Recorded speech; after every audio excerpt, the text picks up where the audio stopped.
What is going on, you guys? We've got the solo Lando's Millennium Falcon for X-Wing today, and I'm so excited. I'm wearing my TIE Fighter tie. So, even though it has nothing, it was actually by coincidence, but there we go. Look at this thing. So, we've been kind of predicting that something like this was coming for a long time, and we finally see this, and we finally have confirmation. And like a lot of people thought, this is for Scum. It doesn't look like the Rebels are going to have access to this thing at all. So Scum is finally getting its Falcon. Very, very, very cool. So we're getting the Lando's Millennium Falcon expansion for X-Wing. Now, this is going to be a very, very welcome thing for a lot of people. For if you're a fan of the movie, which a lot of you are. Actually, most of you are a bigger fan of the movie than I was. And I don't think there was anything wrong with the movie. I just wanted more capital starship combat out of my Star Wars movies, and that's not what this movie was really about. That being said, the movie was very well done. A lot of people are not big fans of this new design of the Millennium Falcon, but I feel like they explained it adequately enough in the films that I'm content with it. It's fine. It's different enough. It's distinct enough from the original classic Millennium Falcon, and they explain why in the movie. That being said, I'm not here to talk about the movie. Let's talk about this expansion. First off, this is the first expansion for X-Wing 2.0 that you will not have in X-Wing 1.0. It doesn't look like this comes with anything that you can use in 1.0. Granted, I'm sure you can actually probably still proxy the model in and use the model if you want, because, you know, who cares. But, so we're actually getting our very, very first X-Wing 2.0 expansion. Very, very cool. One of the things that's very cool about this is the fact that we are getting, two ships in one here. So we're getting, the escape craft, as well as we are getting the actual Millennium Falcon itself. We've got L3 there in the escape craft, and we've got, we get to see Lando's card. I imagine we're also going to have a Han and Chewie, but we'll see. So that, because really, I don't want to get into too much as far as spoilers go, but I mean, there's not that many people who actually pilot the Millennium Falcon. So I think we'll probably have our generic, and I think my guess is that'll be Lando, Chewie, Han, and a generic. But I don't know. They might make L3 a pilot of the Millennium Falcon as well. They might give somebody else. They may, I wonder if it will be like I don't think it'll be like a Black Sun, or like you're gonna have to have a Scum. It's pretty easy to just say, oh, well, you were just a drifter or something like that. Or I wonder if they're gonna do like a Crimson Dawn pilot or something like that. Interesting. Now, first off, we look at the dial here. Our dial, we have a 0 stop. So this new Falcon is totally different than the original Falcon.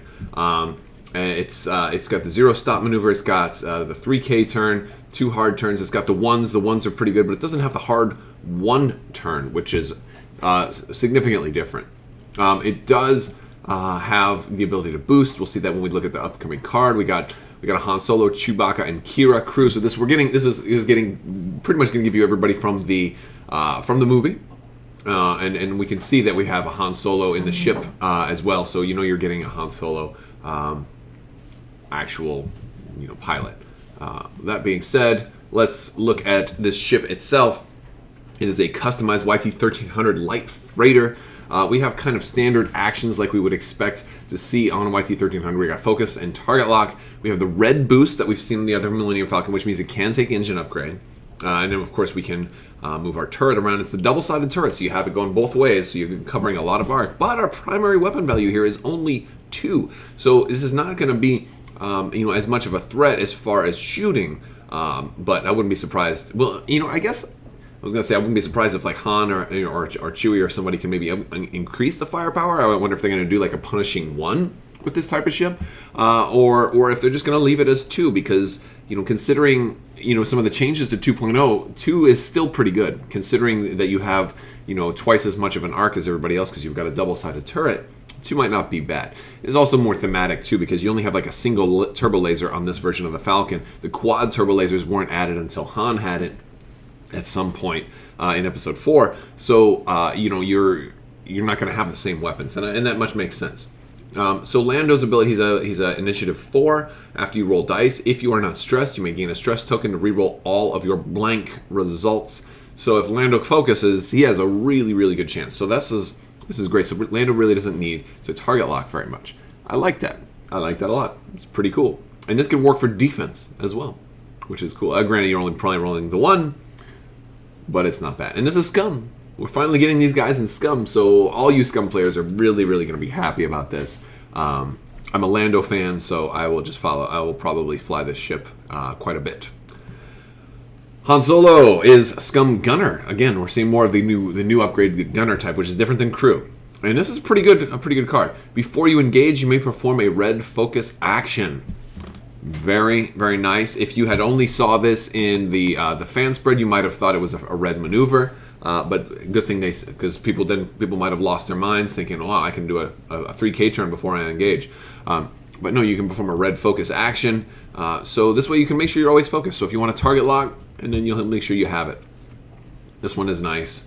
I'm digging it. All right. Tobias Beckett.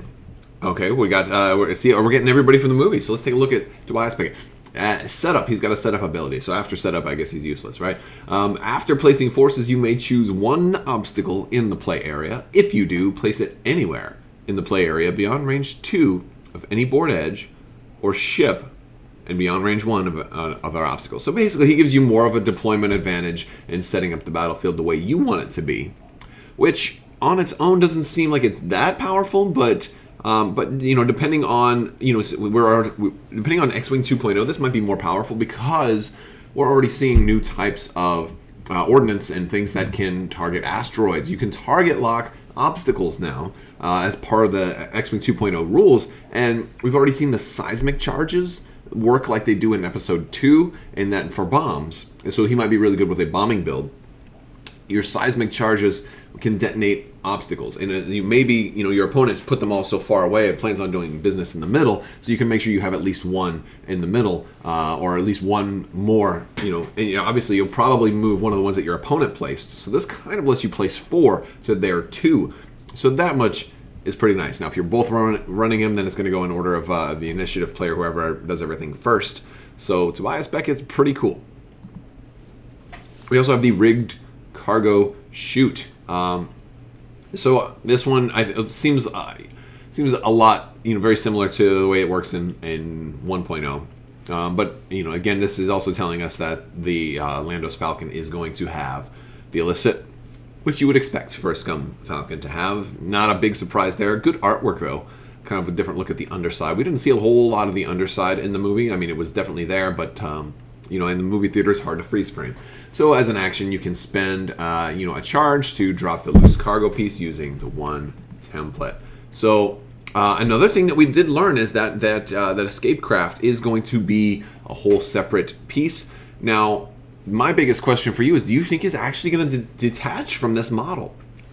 I would love to see it detach from this model, especially if it's something that could potentially fit on other versions of the Millennium Falcon. That would be really nice. It would actually be really nice to see if it could fit on the Rebel Millennium Falcon or the Resistance Millennium Falcon. That would be really cool. And hopefully they're going to do that. But if you look at this image here, this rendering, it doesn't look like that's going to happen.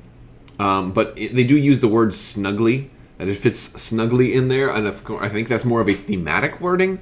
But we're going to have to see if it actually comes off, because if it actually comes off, that's going to be amazing. And considering the type of stuff that they have done so far with X-Wing 2.0, I would not be surprised if they actually went that extra mile and made this physically detach from the front of this Falcon. That would be amazing. Let me know what you think. Oh, I do have another winner to announce, by the way. So we do have a giveaway that's been going on. And that is going to be Alex Fulcher. I want to congratulate you. You've just won an expansion of your choice in the form of a $20 Cool Stuff gift card. So just go ahead and hit me up either through email on the back end of my channel or through Facebook or Twitter, and we'll make sure. Just give me your contact information and we'll get you squared away.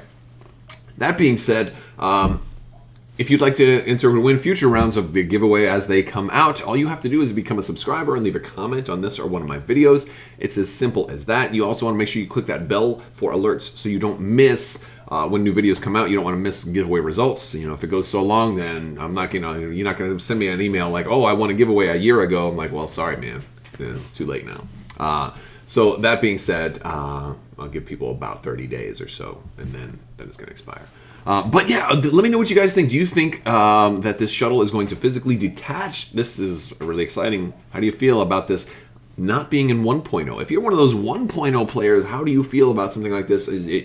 My guess is that you're going to stick to your guns and stick to 1.0.